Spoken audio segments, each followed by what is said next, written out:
Guillermo, ¿cómo estás? ¿Qué tal? ¿Cómo están? ¿Todo bien? Muy bien, muy bien. Un placer en saludarlos. Igualmente, un gusto enorme, la verdad. Un compañerazo. Vamos, ¿se ve bien ahí? ¿Estamos razonablemente bien? ¿Cómo? ¿Se ve bien? ¿Estamos bien? Sí, sí, ahí Bueno, está bien. Perfecto. ¿Usted me ve bien a mí? sí, te veo perfecto, sí, sí. Yo te veo perfecto. Perfecto. Excelente. Bien peronista, entonces. Bien peronista todo.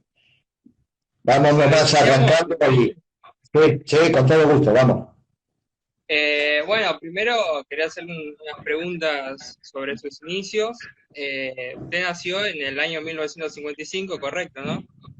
Un año Correcto. bastante complicado, digamos, para el movimiento y para la Argentina en sí, porque el general en junio fueron los bombardeos y después en septiembre fue el derrocamiento del general Perón y empezó todo un proceso de retroceder la Argentina para que vuelva a ser una colonia del imperialismo. Exactamente, así fue, con el plan Previch a la cabeza. El ministro de Economía de esa fusiladora fue Previch. Y al respecto de todo el sistema económico de los gobiernos peronistas, el primero y el segundo, ¿qué tiene usted para acotar al respecto? Bueno, primero lo de Previch es muy importante porque es entender cómo los sectores progresistas a veces hacen alianzas que conspiran contra el peronismo. Y está en mucho de su ADN. Algunos lo tratan de disimular, pero van transitando por ahí. En Sí, cuanto a los elementos ordenadores de los dos gobiernos de Perón, en términos económicos, es la planificación. Primer plan quinquenal, segundo plan quinquenal, sí. y naturalmente se planifica desde la oferta. Nadie planifica desde la demanda, se planifica desde la oferta. Lo que pasa que cuando vos planificás la oferta y empezás a hacer obras, eso se llama inversión. La inversión tiene la particularidad que es la única parte de la economía que cuando la empezás es demanda, porque vos cuando empezás un proyecto de inversión contratás los trabajadores, por lo tanto van a tener ingresos trabajadores y va a haber consumo, contratás maquinaria que no se estaban utilizando, contratás proyectistas, arquitectos, ingenieros. Cuando vos iniciás el proyecto de inversión, generás un montón de demanda que hasta ese Sí, momento no se estaba generando. Entonces, está claro por qué la inversión es demanda. Pero ni bien terminás la inversión, pasa a ser oferta. No hay ningún otro elemento de la economía que arranque como demanda y termine como oferta, porque lo que te permite la inversión después, una vez realizada, es aumentar tu capacidad productiva, sea a través de un bien determinado, la máquina, lo que fuere, que produce bienes, o a través de la infraestructura, porque mejoraste tu infraestructura, mejoraste los caminos, los puentes, mejoraste la eficiencia de tu economía. Entonces, mientras genera la inversión es demanda, cuando terminó la inversión, ampliaste la oferta de la economía. Y por eso se planifica la oferta. Ahora, cuando uno dice planificamos la economía de los peronistas desde la oferta, no significa que no entendemos la causalidad de que la economía va de la demanda a la oferta. Es cierto que si un producto no va a tener demanda, es ridículo fabricarlo. Esto es absolutamente así.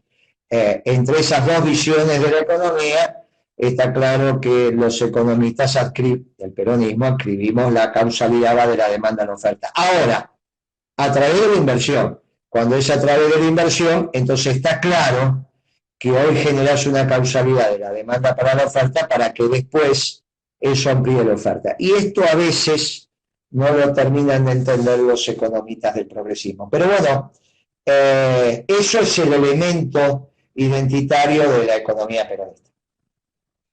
Hay otro fenómeno también que se da, el fenómeno inflacionario, principalmente cuando inicia el segundo gobierno de Perón, que es a causa de que los empresarios y los productores produjeron menos y aumentaron los costos.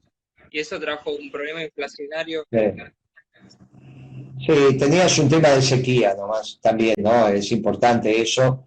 En ese momento la oferta exportable de la Argentina, bueno, muy parecido ahora también en el sector primario, y la sequía te pegó de una manera importante. Pero bueno, es cierto que a partir del 52 empezás a tener nuevamente recuperadas las economías europeas una restricción del sector externo.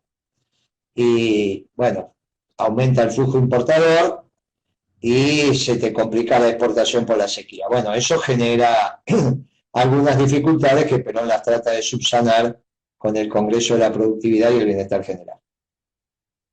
Perfecto. Otra pregunta que le quería hacer era con respecto a su formación. Usted estudió en la UADE, ¿es correcto esto?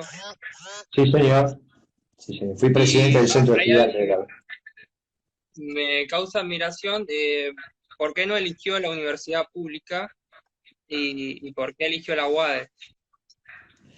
Porque es muy fácil de entender. Estábamos todavía atravesando la peor y feroz dictadura de la historia de la Argentina. Entonces, en realidad era muy difícil estudiar en las universidades públicas. Tenés muchos graduados en las universidades privadas en ese. Sí.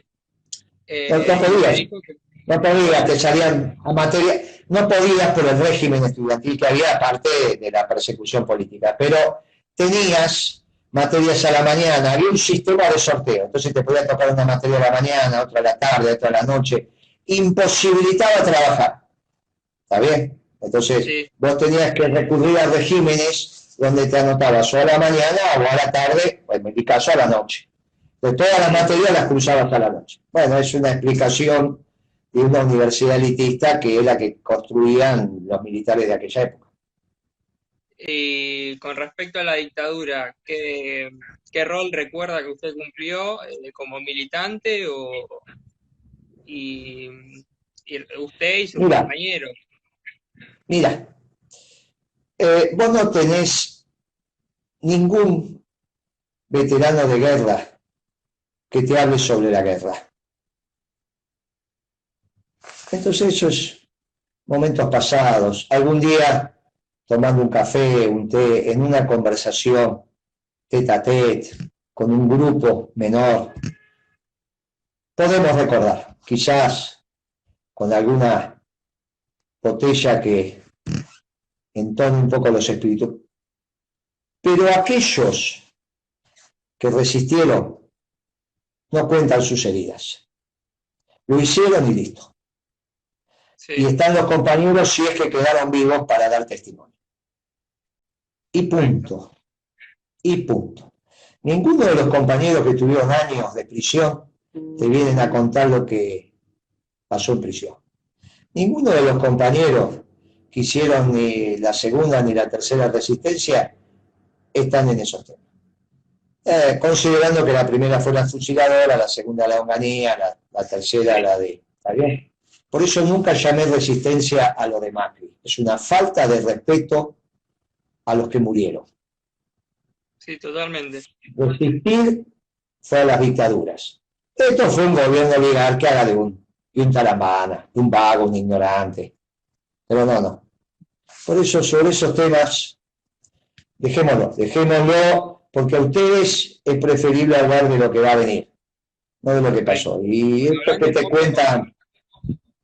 hablando un poco de lo que va a venir, ¿usted qué mundo cree que se viene post Sí te pandemia? cuento, sí te cuento para lo que yo fui de la Juventud Universitaria Peronista. Mi primera carrera que estudié fue ingeniería en la UBA. Ahí, bueno, Sí, se produjo lo que se produjo con las facultades y demás. Bueno, fui al servicio militar, después tuve un año y pico en Brasil, volví con la guerra con Chile y después, pero eso se sabe, digamos, entras en el currículum mío y eso está. Pero bueno, eso es lo que me parece que es. Hasta ahí llegamos. Todo lo demás dejémoslo. Por suerte es una generación, la mía, que ya nos quedarán 5 años, 6 años, 7 años, ya estamos haciendo el trasvasamiento generacional. sí, Todavía, como enseñó Perón, no hay que tirar un viejo por la ventana todos los días, pero ya estamos haciendo un trasvasamiento generacional. totalmente. Esa frase de Perón nos da a entender que tenemos que escuchar mucho a lo que ya vivieron el movimiento y que tienen la experiencia que vale mucho más que la juventud a veces. Yo diría que Alberto es el último presidente del límite generacional, del límite inferior, ¿no? Yo le llevo 4 o 5 años a Alberto, somos más o menos, cuando yo me estaba recibiendo en el Mariano Moreno le estaba entrando, en ese momento se nota mucha la diferencia, ahora no se nota. Bueno, ya después... presidente sería más bueno, joven. Y no lo sé, pero bueno, no lo sé. Pero es el último, yo siempre tuve presidentes más que eran mayores que yo. Este es el primero pero es el último. Tendría que venir, hay que ver qué es lo que pasa. Vos también presidentes grandes como Putin, como Trump, ¿está bien? Tenés presidentes, hay presidentes jóvenes como el francés, tenés el Papa que es grande, tenés el presidente chino que no es ningún chico tampoco, o sea, el presidente indio, el primer ministro inglés, igual que por ahí es un poco más joven, tiene 50 y pico. Pero digamos que Macron, el presidente francés, es el más joven. Sí, es el más joven. Eso es verdad. Tiene 40 y pico. Sí. Pero vos fijate que los norteamericanos fueron de uno más joven a uno más. Ya creo que Trump tiene 77 por ahí, ¿no? Sí, no, es totalmente diferente. Obama y Trump son tanto en la política como en la edad. La siguiente pregunta que quería hacerle es el mundo que se viene. ¿Cómo cree usted, tanto económica como política, después de la pandemia? Después de la pandemia viene el mundo que ya estaba. Lo que hizo la pandemia fue catalizar el proceso, no cambiar el mundo. Si querés ponerle una fecha al cambio del mundo es cuando asumió Trump, porque inmediatamente lo saca Estados Unidos del Acuerdo Transpacífico y pasa a administrar el comercio exterior. Y es incompatible la administración del comercio con un esquema neoliberal. Hay cierta inteligencia nuestra cometió un error garrafal, poco estudioso, poco preparado. Es incompatible la administración del comercio exterior y no apostar a la globalización con un proyecto neoliberal. Estados Unidos se retira del acuerdo transpacífico con Trump, Trump empieza a administrar el comercio exterior, revisa el acuerdo con los mexicanos y con los canadienses. Podés decir que es el punto donde se objetiva la ruptura de ese mundo global que había empezado en otra fecha simbólica, que es la caída del muro de Berlín, y cuyo parámetro conceptual fue el consenso de Washington. Bueno, eso se terminó, que era un mundo prohijado por los neoliberales y los socialdemócratas. Por eso es importante que el presidente escuche esto. Cuando él dice, tengo una cabeza socialdemócrata, si es que dice, pero después dice que es peronista. Bueno, pero hoy el ministro de Economía dice, yo quiero una economía social de mercado. Pero el ministro de Economía no entiende que los que queremos es una economía peronista. Somos peronistas. Economía social de mercado. Hablaba Sogaray. Es el esquema ordenador de los socialdemócratas. Tiene que revisar esos conceptos. De la misma manera que Alberto tiene que revisar esta tontería de querer intrusar una empresa, ocupar una empresa a través de un interventor. Si la quiere expropiar, eso es legal, que lo haga, que consiga las mayorías en el Congreso. Si las consigue, todo bien, no hay ningún inconveniente. Si no las consigue, es un proyecto de ley fallido, no hay inconveniente. Pero ese es un procedimiento legal. Ahora, un interventor no es un procedimiento legal. No es posible que un presidente pueda poner un nombre de él a administrar el patrimonio de otra persona, física o jurídica. Está mal eso. Lo único que lo puede hacer es un juez, y para preservar el cobro de los acreedores, para eso es el concurso. No puede hacer eso. Bueno, tampoco puede decir el ministro de Economía que quiere una economía social de mercado. Esto es una tontería, pero no puede ser que no hayan leído como lo que escribía el Sogaray, que se decía liberal pero era neoliberal, era la escuela de los austríacos. Tienen que estudiar un poco más, tienen un lío bárbaro en la cabeza. cabeza. Muchachos, no es así. Tienen Con que respecto a la, revisar porque lastima. Cuando el ministro de Economía dice tremenda frase, lastima la historia del peronismo, lastima a los fusilados, los muertos, los desaparecidos, los bombardeos. No respeta la historia del peronismo. Está bien, es un gobierno de coalición. Fernández tiene el derecho de hacer el gobierno que quiere, pero que tengan un poco de prudencia. Y si no, que no digan más que son peronistas. Porque no podés ser peronista y decir que querés una economía social de mercado como Alzogaray. Termínenla. O como los socialdemócratas, termínenla. Ofenden innecesariamente. la deuda que tenemos hoy en día, ¿usted cree que es posible pagarla o van a llevar muchísimos años más? Las deudas están para pagarse, el tema es quién pone la plata, lo tienen que poner las mil familias de la Pampa Húmeda, ya lo hemos explicado. Se van a llevar este año 7.000 millones de dólares. Bueno, muchachos, un poquito menos. ¿Viste? Pónganla para pagar la deuda. Yo no le voy a cuidar la billetera a los oligarcas, a las mil familias, una de las cuales era Blanco Villegas alias Macri. ¿Está bien? Sí. Mauricio Blanco Villegas alias Macri. Listo, no le voy a cuidar la billetera a esas mil familias. Listo, haremos algún arreglo y le voy a explicar que con lo que recaudamos de las mil familias le pagamos la deuda y listo, pero no con la plata del pueblo, y no con el esfuerzo del pueblo. Cuando estiran tanto, demoran tanto y no son claros hablando, desconfiar. Es refundar un IAPI, digamos, como en la época de Perón. No, de ninguna manera. No, tenés que poner retenciones y tenés que poner una ley de alquileres que le baja. Las retenciones le baja el precio de venta al productor en la Pampa Húmeda, porque vos desalineás el precio internacional del precio doméstico en el gap que te da las retenciones. Esa va a ser la distancia entre el precio internacional y el precio local.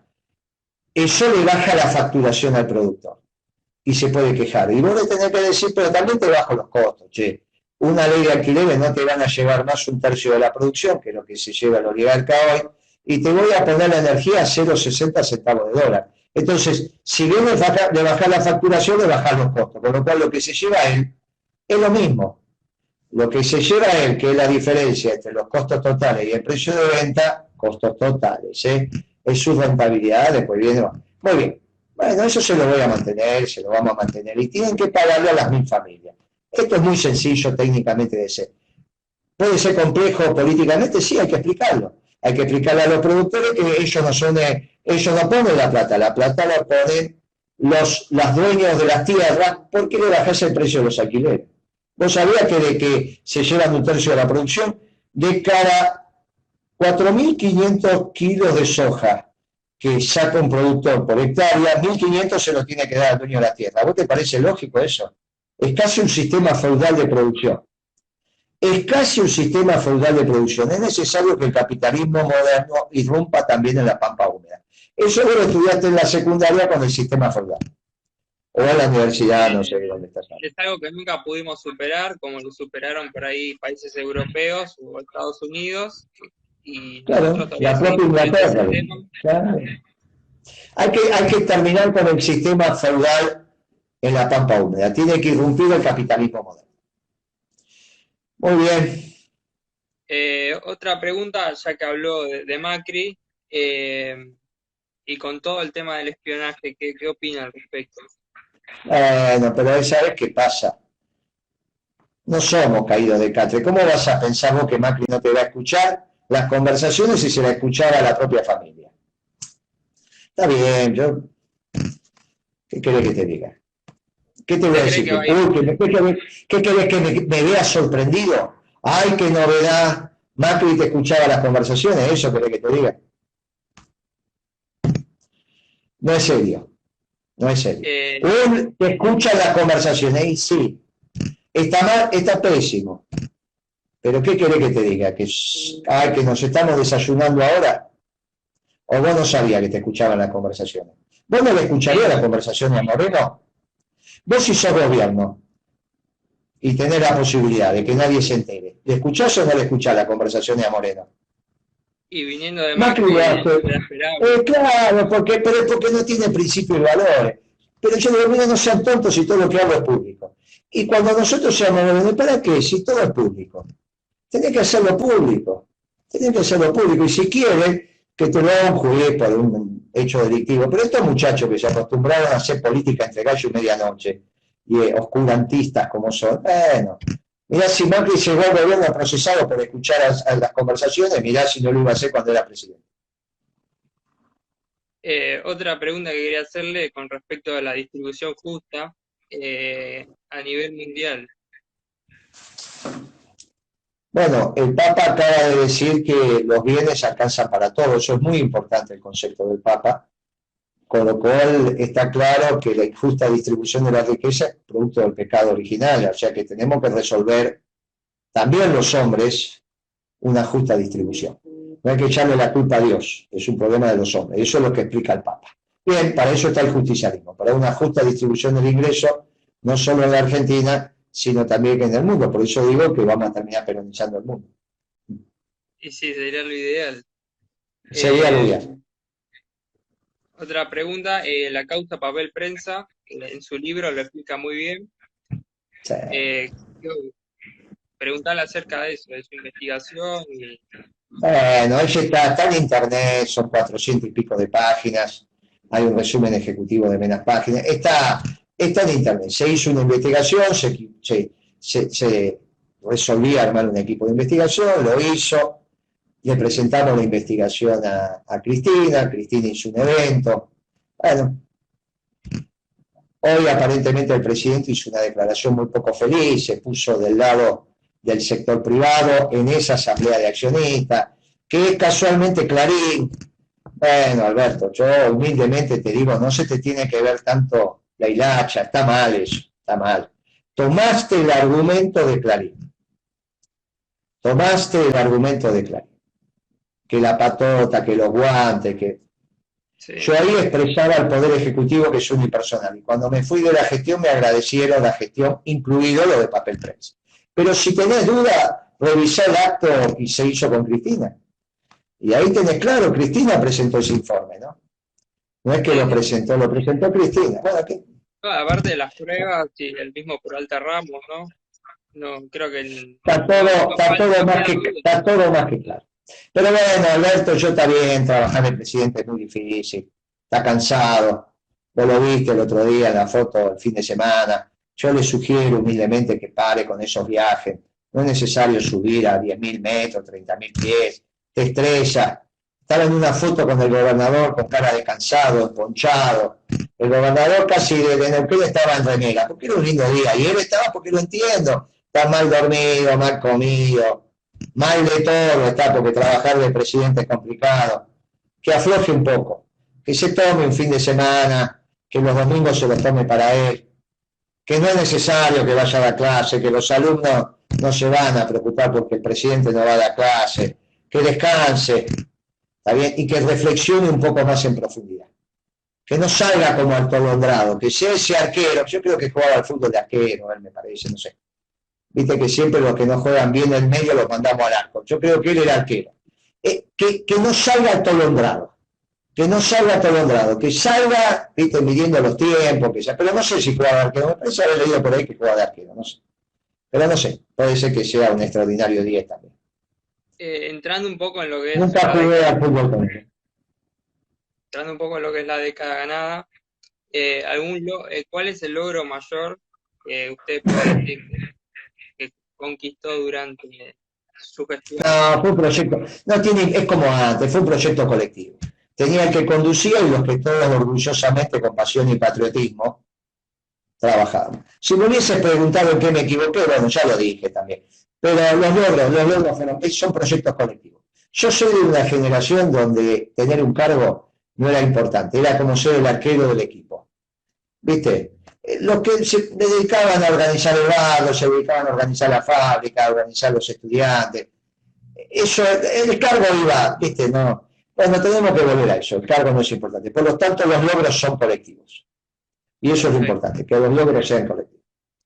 Y otra pregunta, con respecto a la doctrina peronista, ¿usted cree que va a persistir en el tiempo o va a mutar obligatoriamente como varias ideologías? La doctrina siempre es viva, pero los principios y valores son permanentes. Y obviamente nuestra doctrina tiene principios y valores permanentes, pero después se ayorna naturalmente a las circunstancias. Es un cuerpo vivo, pero hay principios y valores permanentes. Y por eso perdura y va a seguir perdurando. Dentro de 500 años vos vas a ver al mundo peronista. Bueno, vos no tanto, pero los hijos de tus hijos de tus hijos van a ver al mundo peronista. Quizá antes. El que seguro no lo vamos a ver somos nosotros. Nosotros vamos a ver la Argentina peronista. Lo que pasa es que ahora tienen otro mandato. A nosotros Evita nos dio el mandato hasta el último ladrillo de la Argentina sea peronista. Y nuestra generación le está diciendo a los jóvenes hasta que el último ladrillo del mundo no sea peronista, que es que se termine la pobreza. Muy bien. Yo creo... Otra pregunta que quería hacerle respecto a la historia del peronismo es... yo te pregunto lo siguiente, y si te guardás algunas preguntas para otra oportunidad y dejás descansar a las almas que están suficientemente agotadas después de un día, porque podemos hacer otra sesión, no hace falta agotar esto, todas las preguntas son. Perfecto, no tengo problema. Entonces nos despedimos, ¿le parece bien? ¿Cuánto hace que estamos conversando? Casi 40 minutos. Me parece bien, me parece bien. En mi época 40, 45 minutos era el máximo de atención. Ya llevamos 40, me parece que es más que suficiente para esta primera encuentro que tenemos. Y en el próximo, de acá a un mes, 3 semanas, 4 semanas, seguimos con las preguntas y vamos haciendo para no agotar a los compañeros. Porque si no, es demasiado extenso y ya en realidad se empieza a armar un tema pedagógico y de prestar atención. Ya me parece que es un tiempo más que suficiente y de paso te guardás las preguntas para la próxima entrevista. ¿Te parece bien? Perfecto, me parece bien. Muy bien. Te mando un fuerte abrazo peronista, a vos, a los que nos estén escuchando, a los que nos escucharán. Les mando un fuerte abrazo peronista. Y viste cómo es como los capítulos de Batman. Hoy vemos algo que queda pendiente para la próxima, porque fíjate cómo está mi voz. Ya, hoy empecé, la primera la tuve a las 7 de la mañana con el gato silvestre. Y hablar con el gato no es fácil, ¿viste? Tiene ahí ese tipo y ese todo. Y después fue Tenenbaum. Y desde ahí hasta ahora, mirá cómo tengo la garganta. Pero arrancar con el gato y con Tenenbaum, no me digas que hoy no me gané el premio a la paciencia. ¿Está bien? Te mando un abrazo enorme y gracias por el llamado. Nos vemos la próxima. Gracias, chiquito. Hasta luego. Un gusto. Nos vemos. Un abrazo peronista, compañero. Gracias. Hasta luego. Compañero, abrazo peronista.